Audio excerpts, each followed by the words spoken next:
ఏపీలో అధికార విపక్ష నేతల మధ్య కలయిక వేరే లెవెల్ పొలిటికల్ సినిమా చూపిస్తోంది. అనుకోకుండా ఎక్కడైనా కలిసి చెయ్యి కలిపినా, ఆత్మీయ ఆలింగనం చేసుకున్నా నెక్స్ట్ డే వేరే లెవెల్ పబ్లిసిటీ జరుగుతోంది. పార్టీ జంప్ లేదంటే పర్సనల్ బెనిఫిట్స్ కోసం కలిశారంటూ ప్రచారం హోరెత్తుతోంది.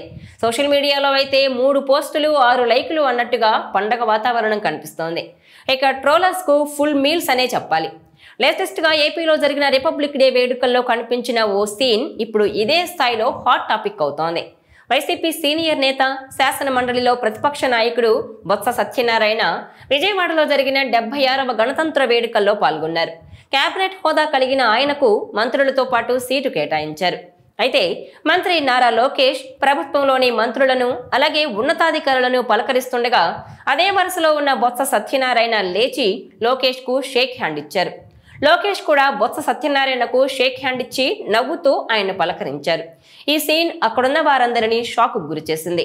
వైసీపీకి చెందిన బొత్స ఇలా ప్రభుత్వ కార్యక్రమానికి హాజరవడం, లోకేష్ కు షేక్ హ్యాండ్ ఇచ్చి నవ్వుతూ మాట్లాడడం ఇంట్రెస్టింగ్ గా మారింది. ఆ పార్టీ విధానానికి భిన్నంగా వ్యవహరించారన్న టాక్ నడుస్తోంది. అయితే బొత్స మండలిలోనూ ఇటు బయట విపక్ష నేతగా ప్రభుత్వం మీద విమర్శలు చేస్తూ వస్తున్నారు. ఆయన చేసిన విమర్శలకు ధీటుగా సమాధానం చెబుతున్నారు లోకేష్ సహా ఇతర నేతలు. అయితే బొత్స వైసీపీలోని ఇతర నేతలతో పోలిస్తే అధికార పక్షంతో కాస్త స్నేహపూర్వకంగానే మెలుగుతున్నారన్న చర్చ నడుస్తోంది. గతంలో ప్రజాపద్దుల కమిటీ ఎన్నికల సమయంలోనూ ఇలాగే ప్రవర్తించారు బొత్స సత్యనారాయణ. అసెంబ్లీ ఆవరణలో జనసేన అధినేత పవన్ కళ్యాణ్ ను చూసి మిగతా నేతలంతా దూరంగా వెళ్లిపోతుంటే బొత్స మాత్రం పవన్ దగ్గరకొచ్చి ఆత్మీయంగా పలకరించి ఆలింగనం చేసుకున్నారు. ఇద్దరు పలకరించుకుని అందరినీ ఆశ్చర్యానికి గురి చేశారు. బొత్స ఉత్తరాంధ్ర జిల్లాల్లో కీలక నాయకుడిగా ఉన్నారు. సీనియర్ నేత అయిన ఆయన గతంలో మంత్రిగా పనిచేశారు. ఉమ్మడి ఏపీలో పీసీసీ చీఫ్ గా ఉన్నారు. ప్రస్తుతం తన సొంత జిల్లా విజయనగరం నుంచి వచ్చి ప్రస్తుతం విశాఖపై ఫోకస్ పెట్టారు బొత్స సత్యనారాయణ. అక్కడే ఆఫీస్ ఓపెన్ చేసి అక్కడి నుంచే కార్యకలాపాలు కొనసాగిస్తున్నారు. అయితే జగన్ సహా ఇతర నేతలు అధికార పక్షానికి దూరంగా ఉంటున్నారు. అసెంబ్లీ సమావేశాలకు కూడా గైర్హాజరవుతున్నారు. ప్రభుత్వం నిర్వహించే ఏ కార్యక్రమానికి హాజరు కావడం లేదు. కానీ వైసీపీ నుంచి బొత్స మాత్రం హాజరవుతూ గత సంప్రదాయాలను కొనసాగిస్తూ వస్తున్నారు.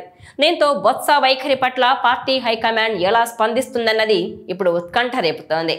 ప్రస్తుతం పార్టీలోని కీలక నేతలు కూడా గుడ్ బై చెప్పేస్తున్నారు. పార్టీలో నెంబర్ 2గా పేరు తెచ్చుకున్న విజయసాయిరెడ్డి కూడా రాజకీయాల నుంచి పూర్తిగా తప్పుకున్నారు. అలాగే పార్టీకి రాజ్యసభ సభ్యత్వానికి కూడా రాజీనామా చేశారు. ఈ నేపథ్యంలో బొత్స వ్యవహార శైలి ఇప్పుడు హాట్ టాపిక్ గా మారింది. ఇవాళ లోకేష్ తో, మొన్న పవన్ కళ్యాణ్ తో స్నేహపూర్వకంగా ఉన్న బొత్స వ్యవహారం చర్చకు దారితీసింది. ఇప్పటికే పలుమార్లు ఆయన జనసేనలో చేరతారని ప్రచారం కూడా జరిగింది. కానీ అది వార్తలకే పరిమితమైంది. ఆయన వైసీపీలో కీలక నేతగా ఉన్నారు. ప్రస్తుతం వైసీపీ మొత్తంలో ఆయనే యాక్టివ్ గా కనిపిస్తున్నారు. ఈ నేపథ్యంలో ఆయన పరిస్థితి ఏంటన్నది ఇంట్రెస్టింగ్ గా మారింది. ఇటు లోకేష్, అటు పవన్ కళ్యాణ్ తో ఫ్రెండ్షిప్ బొత్సను ఏ తీరాలకు చేరుస్తుందన్న దానిపైనే చర్చ నడుస్తోంది. ఈ వీడియో మీకు నచ్చినట్లయితే please share, like and subscribe R24 Telugu.